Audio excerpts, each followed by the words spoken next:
동대문구 학부모님 또 수험생 여러분 안녕하십니까?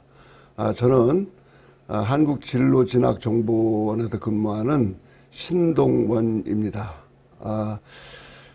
9월 학부모 진학교실을 시작하도록 하겠습니다. 제가 가지고 온 타이틀은 수시 지원이 이제 완료가 됐고, 그래서 어떻게 하면 합격할 수 있을까? 이제 합격으로 가자라는 타이틀을 가지고 강의를 시작하도록 하겠습니다. 여러분들 수시로 합격하면 정말 축복입니다. 수학능력 시험을 면제시켜주는 수시 전형이 굉장히 많이 있습니다. 서울대 일반 전형이나 연세대 학생부 종합 전형은 전부 수능 시험을 갖다 면제시켜주기 때문에 수능을 굉장히 실패했다 하더라도 합격을 하는 거고, 또 뿐만 아니라 수능 시험 보기 전에 합격자를 발표하는 대학이 있는데, 만약 수능 시험 성적이 필요 없다 할 것 같으면은 수능을 안 봐도 됩니다. 그래서 수시 합격하는 것은 축복이다, 이렇게 말할 수가 있습니다. 근데 수시에서 어떤 사람을 뽑느냐? 대학은 이렇게 일단 도전하는 학생들을 좋아합니다.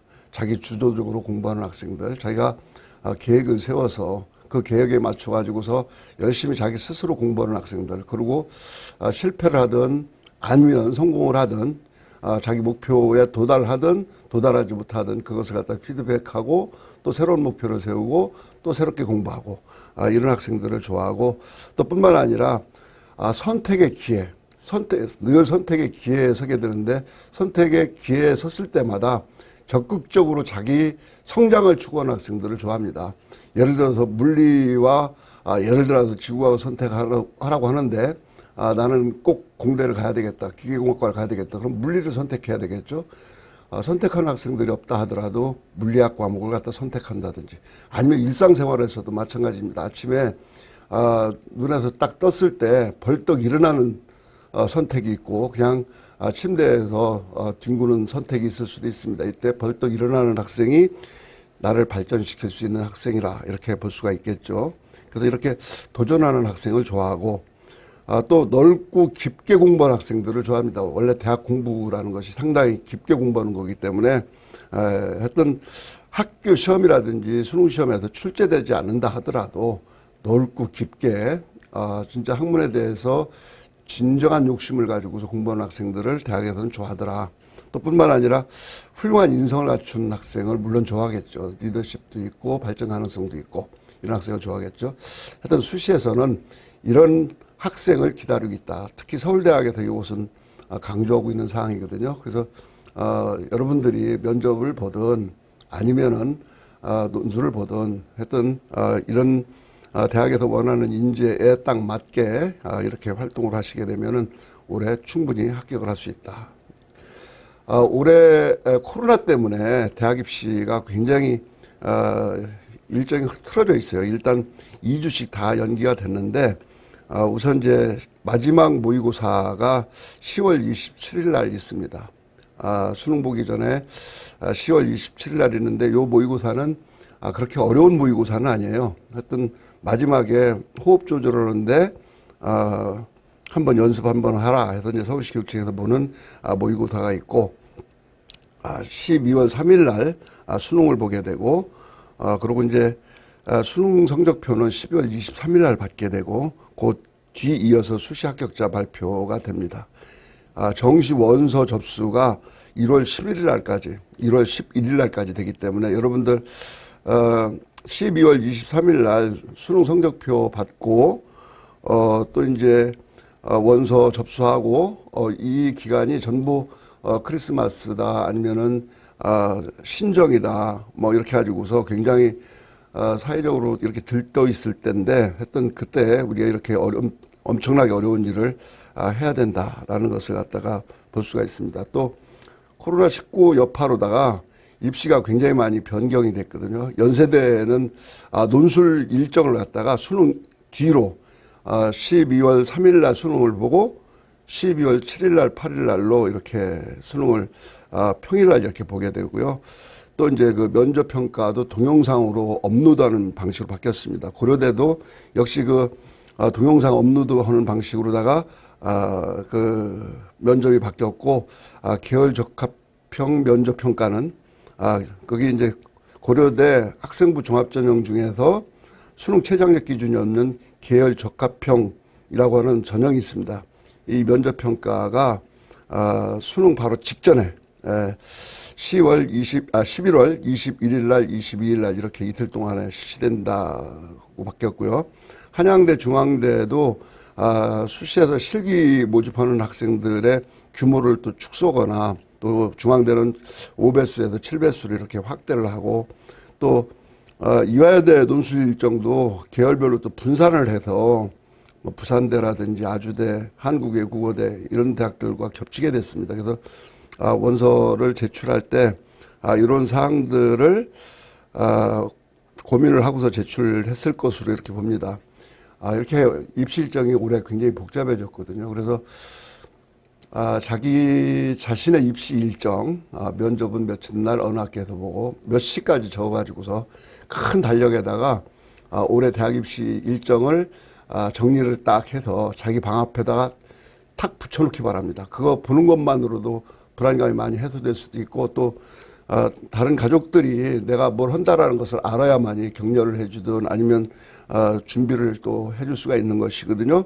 반드시 큰 달력에다가 자신의 입시 일정을 적어가지고서 방문에다가 딱 붙였으면 좋겠다 이런 말씀을 드립니다.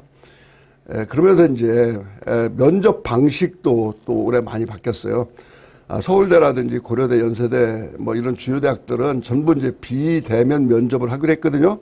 근데 이 비대면 면접이 세 가지 방법입니다. 딱 세 가지 방법인데 고려대 예를 들어서 이제 고려대 학교 추천 전형인 경우에는 고려대는 인재 발굴처라고 하는 입학처라고 하잖아요. 인재 발굴처라고 하는 곳에서 문제를 홈페이지에다가 공통 문제를 한 문제를 딱 냅니다. 그러면은 그거를 2분 내지 3분 정도 녹화를 해서 자기가 집에서 녹화해도 좋고 학교 방송실 가서 녹화해도 좋습니다. 정해진 시간까지 바로 이메일로 업로드하는 이런 방식을 택하고 있습니다. 이런 거는 뭐 굉장히 편한 거죠. 자기가 영상을 하나 제작해도 한 10번 뭐 어떤 학생은 15번 찍어가지고 그 중에서 제일 좋은 거를 이렇게 업로드 한다고 그러던데 하여튼 이런 업로드 방식으로 바뀌었고 또 이제 그 현장 녹화 방식이라고 해서 고려대에 직접 가야 돼요. 예를 들어서 고려대 일반 전형을 원서를 냈다. 또 계열 적합성 원서를 냈다 같으면은 11월 21일 날 계열 적합성 같은 경우는 직접 그 현장에 가서 현장에 가면은 문제를 줍니다. 자기 혼자 문제를 주면은 그 문제를 풀어서 녹화실이 있어요. 녹화실. 자기 그 영상을 갖다가 녹화할 수 있는 녹화실에 가서 그냥 준 문제를 갖다가 푸른 것을 갖다가 녹화를 해서 나중에 사정관이나 교수님들이 평가하는 그런 방식이 현장 녹화방 직접 대학에 가야 된다는 얘기죠. 또 하나는 화상 프로그램, 줌이라고 하는 화상 프로그램이죠. 이런 줌과 같은 화상 프로그램으로 직접 교수님과 학생이 서로 대화를 나눠가면서 면접을 하는 방식입니다. 직접 접하지는 않지만 줌으로 실시간으로다가 화상 면접을 보기 때문에 중간중간에 추가 질문이라든지 보충 질문이 나올 수도 있고 그렇습니다. 현장 녹화 방식은 자기가 준비한 걸 쭉 얘기하면 되지만은 이 실시간 녹화, 실시간 화상 회의 이런 방식은 교수님의 추가적인 질문이 계속될 수 있기 때문에 실제 대면 면접하고 큰 차이가 없다. 그래서 업로드 방식이라든지 현장 녹화 방식이라든지 화상 녹화 이런 면접 방식이라든지 봤을 때 세 번째 화상 녹화 화상 회의 프로그램 방식이 가장 변별력이 높다. 업로드 방식은 이걸 가지고서 점수를 주기가 상당히 힘들 겁니다. 그래서 적합하다, 부적격이다 이렇게 둘로 나눌 가능성이 크고 아니면은 뭐 A, B, C 이런 정도로다가 밖에 평가가 안 될 것입니다. 그래서 거의 업로드 방식은 크게 변별력이 없다 이렇게 볼 수가 있죠. 그래서 면접이 이제 굉장히 중요한데 면접 준비 요령을 잠깐 얘기를 하도록 하겠습니다. 일단 면접 문제는 각 대학별 면접 문제는 어디에 있느냐면은 각 대학 입학처 홈페이지에 가보면은 선행학습 영향평가 보고서라는 것이 있습니다. 그걸 찾아가지고서 거기에 면접 기출 문제를 확인해 볼 수가 있어요. 이 문제를 어떻게 출제했다, 어떤 방식으로 평가한다, 평가 기준까지도 나와 있는 경우가 많이 있습니다. 그래서 그거를 반드시 다운로드 받아가지고 작년에 출제됐던 문제, 재작년에 출제됐던 문제가 어떤 문제인가, 일단 출제 방향을, 출제 경향을 알아야 준비가 제대로 될 수가 있기 때문이죠. 근데 이제 우리가 이제 크게 이제 면접 방식은 세 가지가 있는데, 일반 면접이라는 게 있고, 심층 면접이라는 게 있고, 이 토론 면접 및 MMI라고 하는, 다중 미니 면접이라고 하는 MMI가 있습니다. 서류 기반 면접은 일단 자기소개서라든지 학생부에 있는 내용을 묻는, 물론 이제 이 사정관들이 내 자기소개서라든지 학생부를 먼저 읽어보시고 그 중에서 좀 관심이 가는 사항이라든지 또 중요한 부분을 갖다가 면접 문제로 만들어가지고서 물어보십니다. 그러면 그때 이제 대답을 똑바로 해야 되는데, 그렇기 때문에 내가 자기소개서에다가 쓴 내용, 학교생활기록부에 들어가 있는 내용 같은 것을 우선 반드시 숙지를 해야 돼요. 숙지를 하고, 또 이걸 물어봤을 때 어떻게 대답하겠다. 예를 들어 가지고서 학생이 천체 관측반 동아리를 했는데 그 동아리에서 무엇을 했습니까? 이렇게 물어봤을 때 내가 이제 그 천체 관측반을 선택한 이유, 또 그러고 이제 활동한 과정, 거기서 천체 관측반에서 배우고 또는 느낀 점, 또 거기서 내가 변화되고 얼마나 성장했는지, 이런 걸 갖다가 차분하게 이렇게 대답할 수 있도록 준비를 하고 연습을 하고 가야 됩니다. 특히 창의적 체험 활동이라든지 교과 세부 능력 특기 사항에 있는 특별한 내용들은 전부 요약을 해서 일단 어느 정도 머릿속에다가 정확하게 담고 가야만이 제대로 답변을 할 수 있다. 이렇게 말씀을 드리고요. 또 이제 내가 기계공학과에 갔다, 경제학과에 갔다, 이런 경우에는 전공에 관련된 것을 기본적으로 교수님들이 질문합니다. 그래서 그 교육 과정이라든지 그 전공에 대해서 자기의 흥미라든지 그 전공을 선택하게 된 동기라든지 앞으로 수학 계획, 앞으로 장차 나는 어떻게 하겠다, 뭐 이런 수학 계획 같은 것을 전부 숙지를 하고서 가면은 상당히 자신 있게 잘 얘기를 할 수가 있습니다. 또 이제 심층 면접이라고 해서 제시문을 주고, 그 제시문에 보통 이제 인문계 같은 경우는 제시문이 A4 한 페이지 정도를 대고 거기에 대해서 반박을 하라, 아니면 요약을 해서 말하라, 뭐 등등. 또 여기에 대해서 뭐 A 문장과 B 문장을 서로 비교해서 당신의 생각을 말해보시오, 뭐 이런 식으로다가 그냥 뭐 거의 논술형 문제로 출제되기도 합니다. 자연계 같은 경우는 수학이나 과학을 주로 물어보는데, 연세대라든지 이렇게 좀 상위권 대학 면접 문제다 할 것 같으면 수능 수학에서 한 3점짜리나 4점짜리 객관식 문제를 주관식으로 바꾼 정도 수준이라고 보시면 되고, 또 이제 중위권 대학은 3점짜리 문제를 주관식으로 바꾼 문제다, 이렇게 보시면 되거든요. 그래서 보통 수능 수학 준비하는 거하고 큰 차이가 안 납니다. 교과서만 제대로 정리하고 또 뿐만 아니라 수능 정도 문제를 갖다가 좀 주관식으로 잘 정리해서 풀 수 있는, 채점하기 좋도록, 채점하는 사람이 이 학생은 확실하게 알고 있구나 라는 것을 갖다가 이렇게 느낄 수 있도록 자기가 정리를 잘해서 교수님 앞에서 설명을 하면, 또 아니면 화상 앞에서 설명을 하게 되면 된다, 이런 얘기가 되겠죠.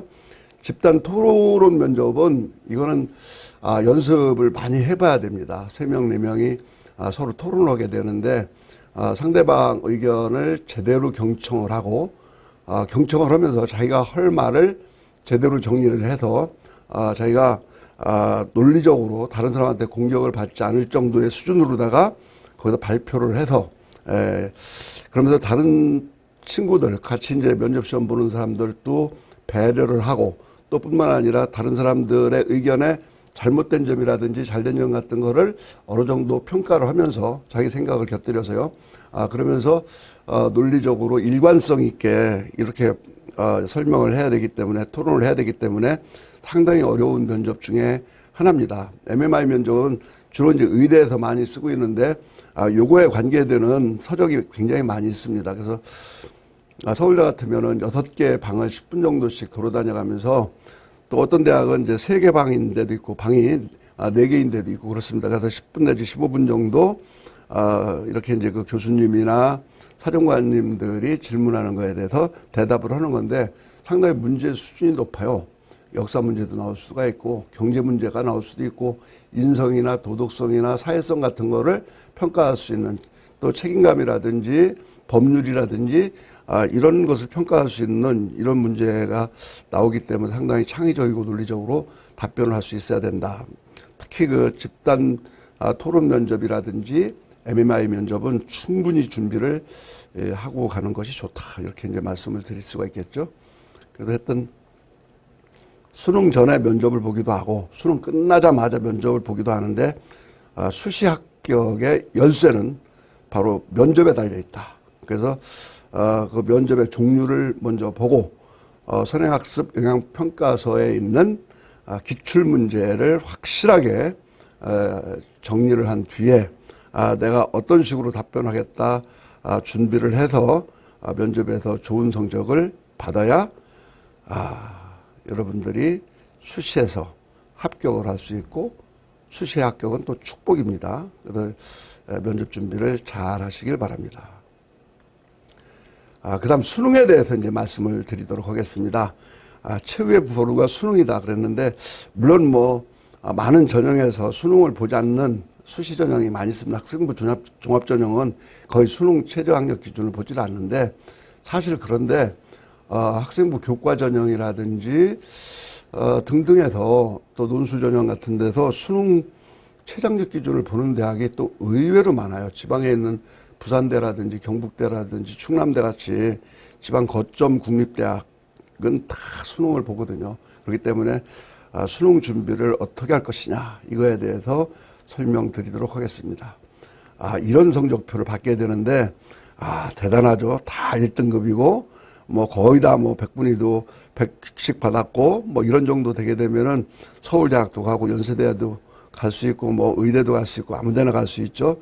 이런 성적표를 목표로 해서 우리가 어떻게 앞으로 공부해야 될지에 대해서 알아보도록 하겠습니다. 일단 우리가 이제 9월 모평도 보고 그랬는데, 성적이 제가 이제 학교에서 거의 30년 이상을 진학지도를 했습니다. 여기 이 동대문 진학지도 센터에 오면은 9층에 이렇게 올라오시게 되면은 백승환 센터장님이 계신데, 백승환 센터장님하고 위에서 나오는 배치표를 한 20년 넘게 만들기도 했고요. 또 뿐만 아니라 전번에 여러 선생님들이 여기서 이제 강의를 하셨을 텐데, 이만기 소장님이라든지 이런 분들하고 계속 이런 수능에 대해서 연구도 같이 하고 그랬습니다. 동대문 구청장님, 그 유덕열 구청장님도 굉장히 했던 뭐 이 입시에 대해서 관심이 많으시고, 이 동대문 구청에서 자리가 제일 좋은, 아주 이 자리가 제일 좋은 곳에다가 9층에다가 제일 높은 곳에다가 이렇게 센터를 만들어 가지고서 운영하실 수 있게 이렇게 배려를 해주시고 그러는데, 하여튼 그러다 보니까 이제 저도 이 동대문 진학센터에 자주 와가지고 학생들도 만나고 이런 강연도 하게 되는데요. 이런 수능 성적을 아이들이 이제 고3이 돼서 준비하는 것을 보면은 성적이 너무 많이 바뀌어요. 예를 들어서 이 표를 보면은 6월 기준 이렇게 나옵니다. 6월 달에 3등급이었던, 요 파란 거 한번 보죠. 6월 때 3등급이었던 애들 중에서 실제 수능에서 그대로 3등급 받은 애들은 35.7%. 근데 상승을 했어. 3등급이 2등급이 되었거나 1등급으로 올라갔어. 그런 학생들은 21.4%. 떨어진 사람들이 더 많아요. 42.9%니까 43%가 100명이 있다 같으면은 43명 정도는 3등급에서 4등급으로 떨어졌다든지 5등급으로 떨어진 거고, 올라간 2등급이나 1등급으로 올라간 수험생 숫자는 100명 중에서 21명밖에 안 되더라. 6월 기준으로 봤을 때 9월 평가원 수능을 딱 봤습니다. 봤는데 100명 중에서 그냥 3등급 맞은 애들은 35명이에요. 그런데 9월 평가원 모의고사 보고 바로 두 달 있다가 이제 다시 수능을 보는데 2달 사이에서 4등급이나 5등급으로 떨어진 애들이 42명이나 되는 거예요. 올라가는 학생도 물론 23명이나 되고, 이런 식으로다가 성적이 고정되는 것이 아니라 국어도 그렇고 수학도 마찬가지입니다. 수학도 9월을 한번 볼까요? 9월에 3등급이었던 아이들 중에서 자기 성적을 그대로 유지한 애들은 25명밖에 안 돼요. 27명은 반대로 상승을 했어요. 그러니까 2등급이 되거나 1등급이 됐다는 얘기죠. 9월 달에 100명이 3등급 맞은 100명이 27명은 1등급이나 2등급으로 올라갔고 48명이니까 뭐 거의 한 50명 다 되지 않습니까? 이 학생들은 3등급이나 4등급으로 떨어졌다. 2달 사이에 이렇게 수학 가형과 같이 어려운 것도 이렇게 성적이 바뀐다. 이 얘기는 무슨 얘기입니까? 앞으로 지금 한 70일 남았는데 수능이 70일 남았는데 이 70일 어떻게 공부하느냐에 따라 가지고서 자기가 성적을 올릴 수도 있고 또 잘못하면은 성적을 갖다가 이렇게 더 까먹을 수도 있다. 그래서 이제 9월 모의평가가 바로 수능이다 라고 생각하면 안 됩니다. 9월 모의평가보다도 굉장히 성적을 많이 올리는 학생들도 있고 반대로 성적을 떨어뜨리는 학생들도 굉장히 많이 있습니다. 그래서 이 성적이 떨어지지 않도록 열심히 공부를 해야 된다 이런 얘기가 되는데, 수학 나형은 다시 한번 이렇게 다른 방법으로 한번 해봤어요.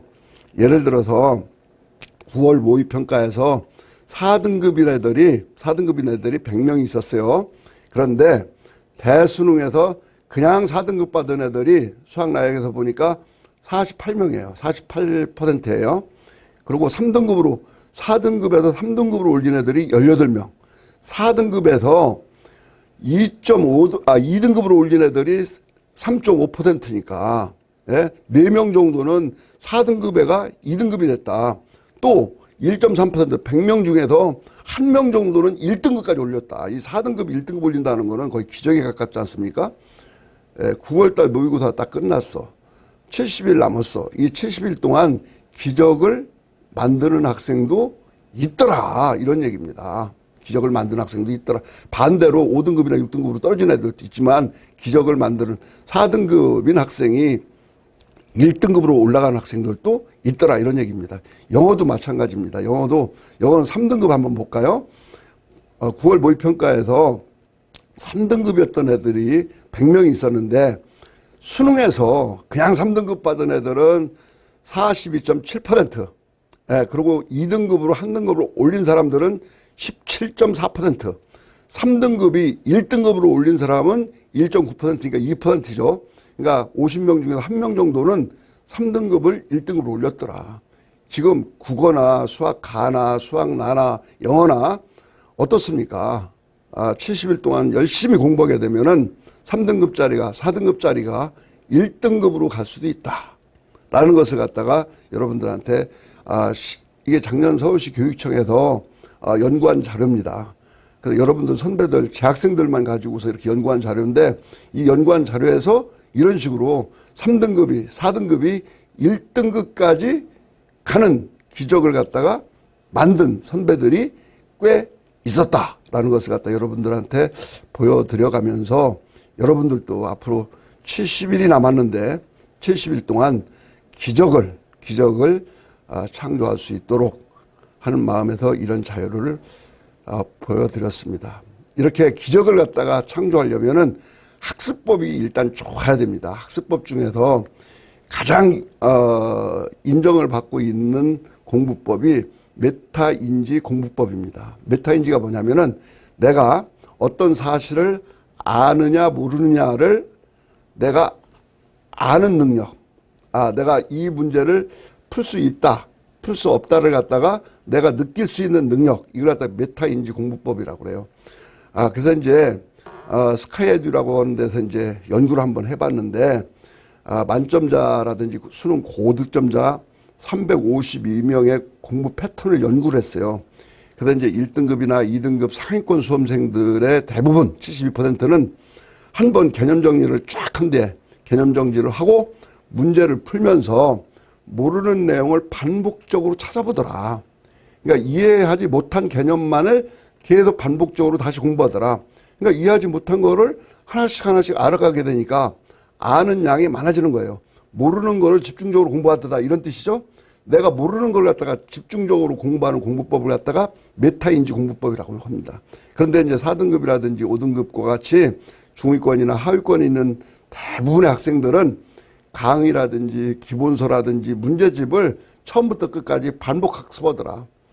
사실 공부 잘하는 애들이나 공부 못하는 애들이나 즉 상위권이나 중위권이나 공부하는 시간은 고3 때 공부하는 시간은 비슷하더라. 비슷한데 상위권 학생들은 모르는 것을 반복적으로 하고 중위권 학생들은 전체를 반복하더라. 전체를 반복하려니까 얼마나 힘들겠습니까? 상위권 학생들은 모르는 것만 반복하는 거예요. 그래서 일단 반복은 기본입니다. 누구한테나. 왜 장기 기억을 하려면은 수능 시험 때까지 기억을 하려면 반복을 해야 돼요. 기본적으로 반복을 해야 돼요. 하여튼 수능 시험 공부는 반복입니다. 반복을 해야 되고 그런데 지식의 확장을 위해서 아는 게 많아지려면 아는 거를 갖다가 더 많이 알게 하려면은 역시 모르는 것을 반복해야 되겠더라. 모르는 영역을 갖다가 확대를 시키면서 공부하는 공부법 이것이 메타인지 공부법인데 이 공부법이 지금까지는 가장 좋은 학습법이다라는 것을 말씀을 드리고요.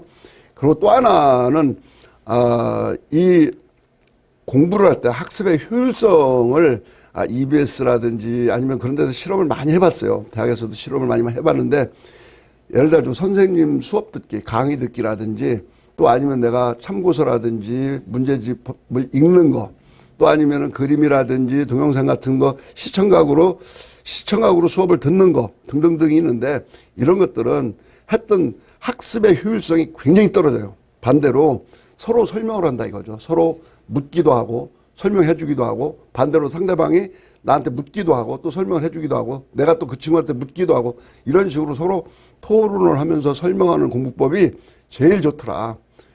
이 얘기는 무슨 얘기냐 같으면은 내가 모르는 거를 친구한테 물어가면서 또 친구가 모르는 거를 나한테 물어가면서 이렇게 공부한다 같으면은 아까 메타인지 학습법하고 이걸 갖다 하브라타 수업했던 학습법이라고 그러는데 이 하브라타 수업이 서로 연결이 돼 가지고서 굉장히 학습 효과를 높일 수 있다. 쉬는 시간 같은 때 또 아니면은 방과 후에 친구들하고 3명 내지 4명이 이런 식으로 서로 설명하기 학습법이라든지 질문하기 학습법 이걸로다가 여러분들이 수능 성적을 한 단계 팍 높였으면 좋겠습니다. 자기 혼자 공부하고 강의 듣고 읽고 이런 거는 거의 의미가 없다 이런 얘기입니다. 그냥 앉아가지고서 문제만 풀고 있고 반은 뭐 졸기도 하고 뭐 그러는데 이거 의미가 없다. 서로 정신을 바짝 차리고 토론하고 서로 질문하고 서로 답해주고 그러면서 자기가 모르는 부분을 갖다가 집중적으로 반복하고 이것이 좋은 학습법이다. 이렇게 이제 말씀을 드릴 수가 있고요. 많은 수험생들이 영어가 절대평가하고 1등급 받기 쉽다라고 생각해서 공부를 좀 일찍 그렇게 중단하는 학생들이 있는데 사실 영어가 굉장히 중요합니다. 좀 어렵게 출제하게 되면 1등급 받기도 좀 어려워질 수가 있고 그렇기 때문에 마지막까지 영어를 끝까지 공부를 해야 된다. 수능 바로 전날까지 시험장에서까지도 했던 단어를 외우고 그러면서 영어 공부를 해야 된다. 왜 그러냐 같으면은 수시에서 최저 학력 기준을 채우기에 제일 좋은 과목이 사실은 영어입니다. 영어. 예를 들어 작년 수능에서 그걸 2020 수능이라고 하는데 국어에서 1등급짜리는 23,000명이었어요. 영어에서 1등급짜리는 35,000명이나 됐습니다. 2등급은 더 많습니다. 2등급은 국어에서는 35,000명밖에 안 됐어요. 그런데 영어는 무려 78,000명, 한 8만 명가량이 2등급을 받았어요. 그러니까 좋은 등급을 받을 수 있는 게 국어보다도 훨씬 더 영어가 편하다. 그러니까 수능 최장력 기준을 채우려면은 기본적으로 영어부터 채우는 것이 좋다. 그리고 정시에서는 이화여대라든지 이런 식으로 반영 비율이 상당히 높고 등급 간 점수차가 큰 대학이 많거든요. 그렇기 때문에 영어에서 점수를 깎인다든지 그러게 되면은 절대로 어떤 그 대학 입시를 성공할 수 없다. 그래서 마지막까지 절대평가 영어 마지막까지 최선을 다했으면 좋겠다. 이렇게 이제 말씀을 드리고요. 또 수험생들한테 말씀드리고 싶은 게 수험생들이 교과서를 무시를 해요. 근데 사실 저도 예전에 수능 출제하러 들어가 본 적이 있는데 모든 문제는 교과서에서 출제를 하게 됩니다. 그렇기 때문에 교과서를 마지막까지 절대로 놓지 말아야 된다. 이 교과서는 또 이제 우리가 고등학교 2학년 때든 아니면 고등학교 3학년 때든 계속 읽어가면서 눈에 익기도 하고 수업 시간에 선생님이 또 교과서 중심으로 설명을 했기 때문에 지금 봐도 이해가 다른 것보다는 훨씬 더 이해가 잘 됩니다.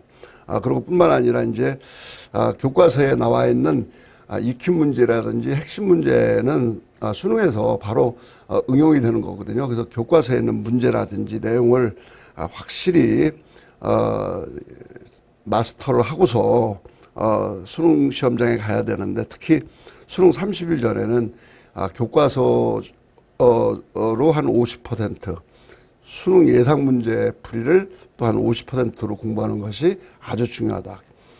수능 준비도 바로 교과서로 해야 된다. 이런 얘기고, EBS 교재가 굉장히 중요합니다. EBS 교재를 보면 보통 이제 전체적으로 제2 외국어 한문까지 EBS 교재가 18권 정도 됩니다. 18권 정도 되는데 그 18권 중에서 대략 한 5천 문항, 5천 문제 정도가 수능에 출제될 수 있는 문제예요. 근데 수능 문제는 1교시부터 제2 외국어까지 210문제가 출제되니까 보통 EBS 100문제, EBS 교재 100문제 풀면 그 중에서 3개 정도는 올해 수능에서 비슷하게 출제된다.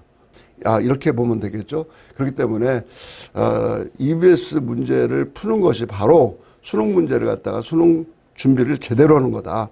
그래서 난 EBS를 마지막까지 외우기 어려운 문제는 문제를 요약해서 또 거기서 이제 틀린 문제는 오답 노트를 만들어 가지고서 그러면서 EBS를 중심으로 반드시 오답 노트를 만들어라. 이렇게 이제 해서 아이들이 제가 이제 이렇게 지도했던 애들 중에서는 이 EBS를 가지고서 마지막에 중하위권 학생들도 등급을 많이 올린 경우를 많이 봤습니다.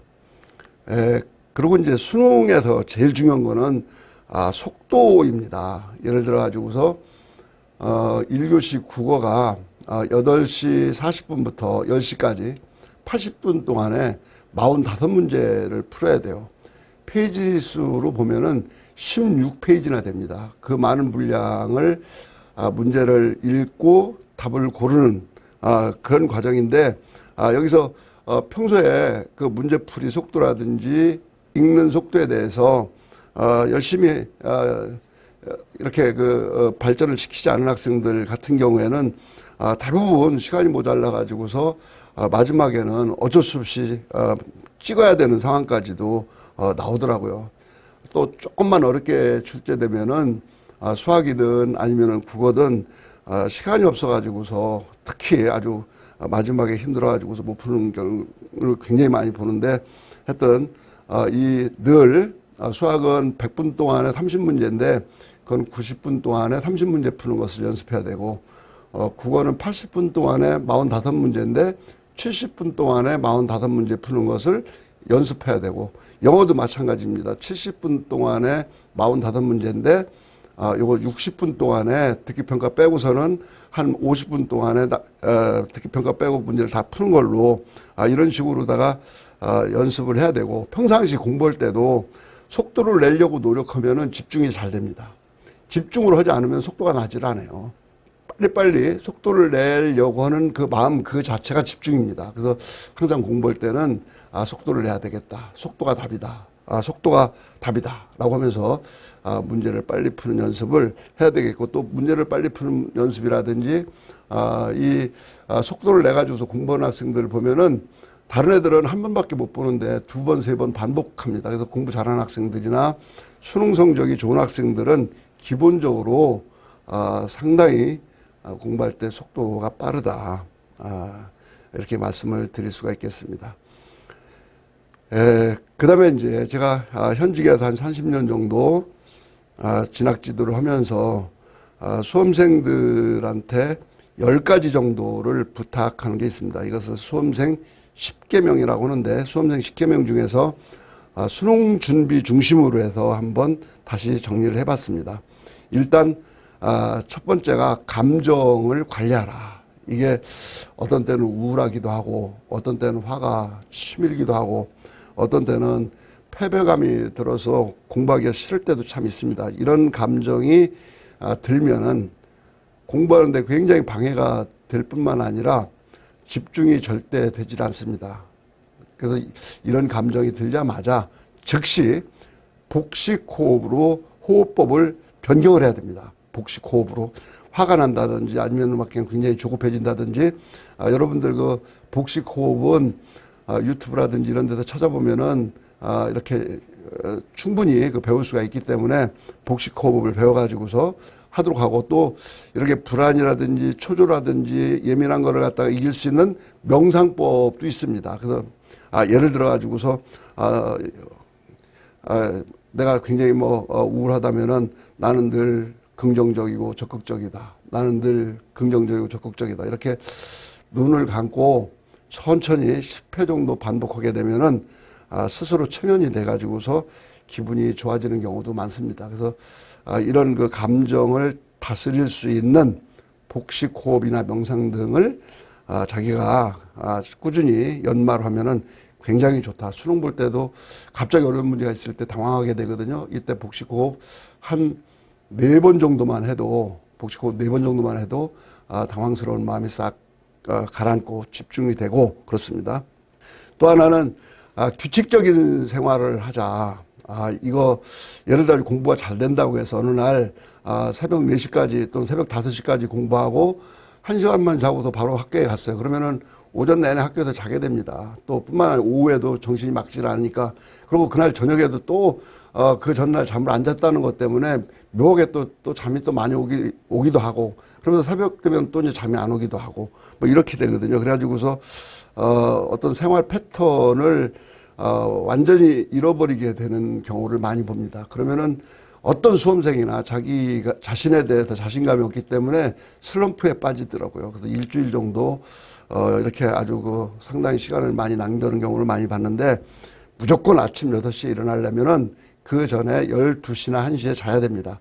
일단 수면을 갖다가 충분히 하는 것이, 그게 이 수험 생활의 출발점이에요. 수험 생활의 출발점은 공부를 많이 하는 게 아니에요. 공부를 지독하게 하는 게 아닙니다. 자기 어떤 신체적인 컨디션을 최상으로 놔둬야 되는 건데, 자기 신체적 컨디션을 최상으로 놓는 방법은 수면을 적당하게 하는 것입니다. 보통 4시간 내지 5시간, 좀 무한 학생들은 6시간 정도 이렇게 수면을 취해줘야 자기 신체 아니면 또 어떤 리듬, 정서적인 안정감 이런 것들이 생기기 때문에 제대로 공부를 할 수가 있는 거거든요. 그것은 규칙적인 생활에서 그런 것이 가능하다. 그래서 이 감정관리, 규칙적인 생활이 수험 생활의 바로 출발점이 있다. 그리고 늘 그날 계획이 있어야 돼요. 물론 일주일 계획을 먼저 세워놓고 그날 계획을 갖다가 세워야 되겠죠. 계획을 세워야 되는데, 계획을 너무 크게 세우는 학생이 있어요. 예를 들어 가지고서 하루에 국어 모의고사 문제를 10회를 풀겠다고 목표를 세우는 학생이 있더라고요. 말도 안 되지 않습니까? 그래서 달성 가능한 계획을 갖다가 세워서 그날 완수하면은 그 계획을 완수했다, 또 목표를 완수했다고 하는 자존감도 생깁니다. 그러면서 내적 동기유발도 생기고 또 자신감도 생기고, 그러면서 상당히 수험 생활을 갖다가 안정감 있게 할 수가 있는데, 이렇게 자꾸 욕심만 내다 보니까 거의 모든 학생들이 대부분 욕심을 많이 내요. 그러니까 스트레스만 심해지고, 그리고 감정만 상하게 되고 그러다 보니까 공부도 제대로 안 되고 그런 학생들이 의외로 많습니다. 네 번째로는 전 과목 균형 있게 공부하는 것이 참 중요해요. 거의 어떤 대학이나 네 과목 총점을 가지고 뭐 100분의 1을 더하든 표준 점수를 더하든 총점으로다가 석차를 내고 석차 순서에 의해서 정원까지만 딱 뽑고 그 밑에는 불합격, 정원 안에 합격 이렇게 따지거든요. 그렇기 때문에 한 과목이라도 포기를 하게 되면은 그러면은 정시에서는 굉장히 불이익이 크다. 그렇기 때문에 물론 이제 목표한 대학의 반영 비율이 또 있을 수가 있는데 예를 가지고서 연세대 자연대학 같은 경우는 수학을 30%또 과학을 30% 반영하기 때문에 그런 수학이라든지 과학 같은 거를 조금 집중하는 거는 뭐 필요하죠. 그렇지만 했던 전체 과목을 균형 있게 공부하는 것이 중요하다. 그리고 약한 부분 아까도 이제 그 메타인지 학습법에서 이야기했는데 자신이 약하거나 잘 모르는 부분을 집중적이고 적극적으로 이 얘기가 무슨 얘기냐 같으면 모르는 부분이 나오면은 반드시 메모를 한다. 메모한 거를 외운다. 이런 식으로 적극적으로 자기 것으로 만들기 위해서 했던 노력을 해야 된다. 약한 부분이 있으면은 그 부분에서 문제가 출제되면은 일단 그 문제가 쉽고 어렵고를 떠나가지고서 내가 이거 잘 모르는 부분인데 해가지고서 그 문제에 대해서 불안하게 되고 또 그러면서 집중이 안 돼요. 그래서 그 문제를 또 결과적으로 틀리게 되는 이런 경우가 참 많거든요. 그러니까 자기가 약한 부분을 완벽하게 자신 있는 부분으로 만들어 놓으면은 그만큼 자신감도 더 충만이 되고 자존감도 생깁니다. 그리고 반복 학습이 상당히 중요합니다. 우리는 뭐 하여튼 망각의 동물이에요. 아무리 뭐 슬픈 일이든 아무리 기쁜 일이든 한 일주일 지나고 한 달 지나면은 거의 잊어버리게 돼 있습니다. 그리고 아무리 중요한 내용이라 하더라도 공부하고 나서 일주일이나 한 달 정도 지나면 다 잊어버리게 됐는데 이거 잊어버린 것을 망각한 것을 다시 되찾아오려면은 반복하는 수밖에 없습니다. 예를 들어서 반복도 여러 가지 요령이 있는데 수학 문제를 풀 때 뭐 짝수분만 쫙 풀고 그다음 홀수분 푼다든지 그러면은 2번 반복하게 되는 거죠. 아니면은 3의 배수만 풀고 그다음 또 뭐 이렇게 해가지고 그럼 3번 반복할 수가 있게 되는 거죠. 그래서 각 과목별로 나름대로 반복할 수 있는 방법을 잘 연구를 해서 반복학습으로다가 알고 있는 것을 더 확실히 알고 있도록 이렇게 해서 수학능력 시험장까지 완벽한 지식으로 가져갈 수 있으면 더욱더 좋겠습니다. 7번째가 1교시 국어 참 이거 대비를 잘 해야 됩니다. 1교시에 예를 들어 가지고서 너무 시간이 모자라서 한 7문제를 갖다가 찍었다든지 아니면은 1교시에 너무 당황을 해가지고서 쉬운 문제도 몇 개 실수한 것 같다든지 이런 식으로 1교시를 실패하면은 하루 종일 그 1교시 때문에 집중이 안 돼요. 마음 편하게 수능 문제를 풀 수가 없습니다. 물론 뭐 실패를 했다 하더라도 마음가짐을 제대로 잡고서 이제 더 독하게 푸는 학생들도 가끔 있어가지고서 그런 학생들은 또 그렇게 실패를 하지 않더만 하여튼 대부분의 학생들은 1교시 실패하면은 그날 시험은 다 실패한다. 그렇기 때문에 8시 40분부터 1교시 수능이 시작되거든요. 국어가 시작되기 때문에 한 수능 전 열흘 아니면 수능 전 한 2주 뭐 이때쯤에서 꼭 8시 40분부터 국어 모의고사를 10시까지 80분 동안 딱 푸는 연습을 갖다가 계속적으로 하게 되면은 역시 이번 수능에서 망치지 않고 시험을 잘 볼 수 있다. 이런 말씀을 드릴 수 있고요. 정해진 시간 내에 아까도 이제 말씀을 드렸는데 속도가 참 중요하다고 그랬거든요. 속도를 내지 않으면은 집중하지 않은 거다. 이게 수능 시험은 속도의 문제입니다. 속도의 문제이기 때문에 수능 시험장에서 아주 제대로 된 속도를 내려면은 시험 전에 기출문제든 아니면 모의고사 문제를 풀 때 시간을 딱 정해놓고 푸는 연습을 해야 되고 어떤 과목에서 만약 시간이 내가 많이 걸린다 같으면은 그 과목은 시간 안에 풀 수 있도록 철저하게 연습을 하고 만약 그래도 시간이 모자르더라 그러면은 어려운 문제 두 문제라든지 세 문제 정도는 미리 찍어놓고 포기를 하고 푼다든지 해가지고서 정해진 시간 내에 문제 푸는 연습을 정확하게 좀 했으면 좋겠다. 이런 말씀을 드리고요.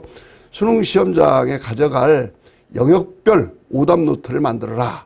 그랬는데 이게 수능 시험장에 가져가야 될 것이 그렇게 많지는 않습니다. 근데 시험 보기 바로 직전에 예를 들어서 잘 외워지지 않은 것, 또 EBS 교재에서 새로운 유형의 문제, 자꾸 까먹는 것, 이런 것들을 가지고서 준비를 해서 수능 시험 보기 전에 쉬는 시간에 10분 내지 15분 정도 충분히 시간이 있는데 그때 자기가 약한 부분을 한번 쫙 읽고서 시험을 보게 되면은 상당히 도움이 됩니다. 특히 과학이라든지 사회 같은 거 암기할 내용이 많은 과목 같은 경우는 이런 오답 노트라든지 자기가 모르는 부분을 갖다가 잘 정리한 것을 이렇게 시험장에 가져가게 되면 상당히 도움을 받을 수가 있고 그 문제가 한 문제든 두 문제든 했던 도움을 받으면은 무조건 한 등급이 올라갑니다. 그렇기 때문에 한 등급 높이는데 결정적이다. 한 등급 올라가면은 대학이 달라지고 학과가 달라진다라는 것을 여러분들이 알아야 되겠죠. 그리고 생활 리듬을 수능 당일과 일치시켜라. 보통 이제 3주 정도서부터 매주 이제 목요일 날 이제 수능을 보기 때문에 목요일 날 아침에 6시 이제 딱 일어나서 학교에 8시까지 딱 도착을 해야 됩니다. 8시까지 도착해서 8시 40분부터 1교시가 시작됩니다. 그래서 마지막 시간까지 이런 생활 리듬을 갖다가 수능 당일날과 일치를 딱 시키게 되면은 그러면은 예행 연습을 자주 해야 되겠죠. 그러면은 상당히 도움이 되고 요거는 평소에 이제 수능 시간표를 커다랗게 책상 위에 붙여놓거나 아니면은 이렇게 이제 방문 같은 데 붙여놔 가지고서 자기 나름대로 자꾸 체면을 거는 거죠. 예를 들어 가지고서 오후 4시쯤 되면은 이때 내가 어떤 문제를 풀고 있을 텐데 뭐 오후 한 2시쯤 되면은 영어 시간인데 영어 문제 풀고 있을 텐데 이렇게 자꾸 생각을 하고 있어야만이 수능 당일 리듬과 리듬을 일치시킬 수가 있다. 이렇게 말씀드릴 수가 있습니다. 마지막 장이 되겠습니다.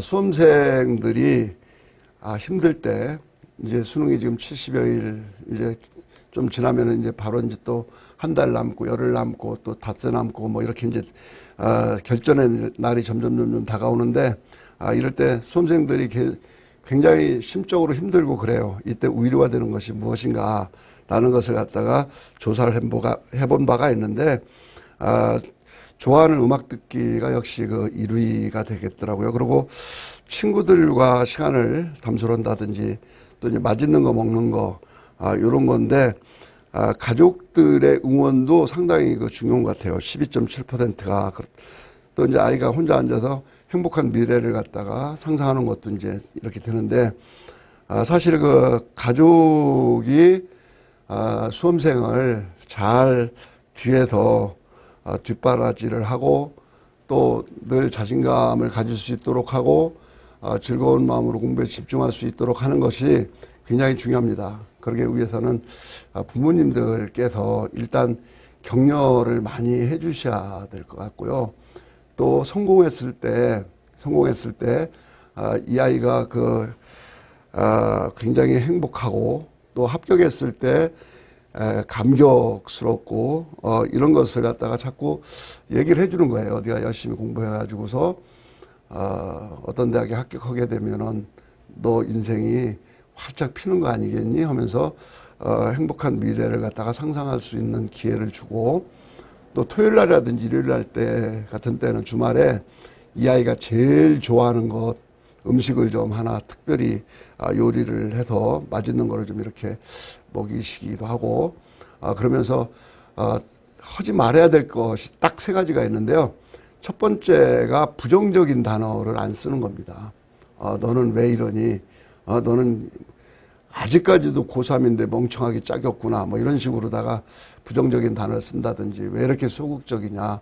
너는 왜 이렇게 그냥 패배감에 빠져 있냐. 너는 왜 아무것도 아닌 일 가지고서 스트레스를 받느냐. 이렇게 상당히 부정적인 단어를 쓰기보다는 더 이랬으면 좋겠다. 네가 스트레스를 받지 않고 더 즐겁게 공부했으면 좋겠다. 이런 식으로 표현할 수도 있지 않습니까? 그래서 이제 부정적인 말로다가 단정하지 마라가 첫 번째고요. 두 번째가 비교를 할 필요가 없어요. 아이들은 자기가 유일하게 전 세계에서 진짜 우리 아들 닮은 애 하나도 없거든요. 아주 유아독존으로 이 세상에 태어나 가지고서 또 사랑받기 위해서 축복받기 위해서 태어난 아이인데 공부 잘하는 애들이나 상당히 모범적인 애들하고 비교해서 너는 왜 이렇게 그만큼 못하냐라고 하게 되면은 아이들은 두 배로 더 충격을 받고 더 공부하기 싫어합니다. 그렇기 때문에 남들과 절대 비교하는 일이 있어서는 안 되겠다. 그리고 이제 마지막으로 자꾸 신체적인 접촉이라고 할까요? 했던 어깨를 두드려 준다든지 허그를 포옹을 해준다든지 이렇게 해서 했던 너하고 나하고는 같은 팀이다. 너는 내 아들이다. 너는 우리 가족에서 가장 소중한 애다. 하면서 자꾸 포옹을 좀 해줘가면서 적극적으로 신체적인 이런 접촉을 하면 할수록 아이들이 좀 편안한 그런 생각 또는 그런 마음가짐으로 공부를 집중할 수 있을 것입니다. 그래서 이런 식으로 해고서 그 아이가 늘 스트레스 받지 않고 또 낙담하지 않고 공부에 집중을 해서 성적을 올릴 수 있는 이런 시간을 수능 볼 때까지 가졌으면 좋겠습니다. 동대문 구청에 계신 구민 여러분 감사하고요. 행운을 빌겠습니다.